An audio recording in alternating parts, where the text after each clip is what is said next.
নমস্কাৰ বন্ধু বান্ধৱীসকল, কি খবৰ সকলোৰে? আশা কৰোঁ সকলোৱে ভালে আছে। ইনফৰমেশ্যন আছে মোৰ অন্য এটি ভিডিঅ'লৈ মই আপোনালোকক স্বাগতম জনাইছোঁ। আপোনালোকে হয়তো থাম্বনেইলটো চাই আচৰিত হৈ গৈছে বা ভাবিবলৈ হয়তো বাধ্য হৈছে, সঁচাকৈয়ে কোচ ৰবি শাস্ত্ৰী আৰু ভাৰতবৰ্ষৰ কেপ্টেইন বিৰাট কোহলি যাব লাগিব নেকি জেললৈ? এই ভিডিঅ'টো আপোনালোকে শেষলৈকে চাওক, আপোনালোকে ভালদৰে বুজি পাব কোচ ৰবি শাস্ত্ৰী আৰু বিৰাট কোহলি যাব লাগিব নেকি জেললৈ।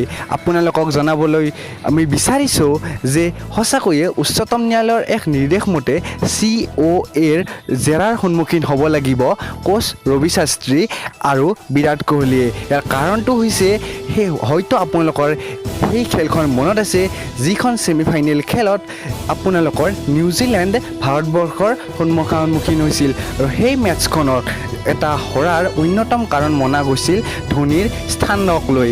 কাৰণ ধোনীক যদি 4 নম্বৰ স্থানত হয়তো যদি বেটিং কৰিলে হয়, হয়তো সকলোৱে ভাবিছিলে যে ইণ্ডিয়াই সেই খেলখন জিকিবলৈ সক্ষম হ'লহেঁতেন।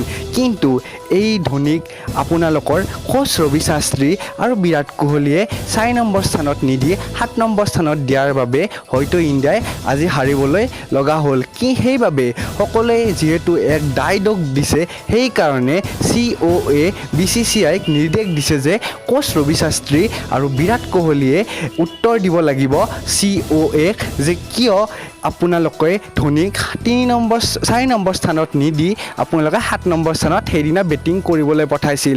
আৰু ইয়াৰ বাবে সকলোবোৰ উত্তৰৰ শুদ্ধ উত্তৰ দিব লাগিব বিৰাট কোহলি আৰু কোচ ৰবি শাস্ত্ৰীয়ে।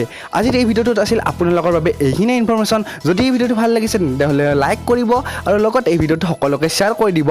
স্পেচিয়েলি আপুনি যদি এজন ধোনীৰ ফেন তেনেহ'লে এই ভিডিঅ'টো সকলোকে শ্বেয়াৰ কৰি দিবলৈ নাপাহৰিব। ধন্যবাদ।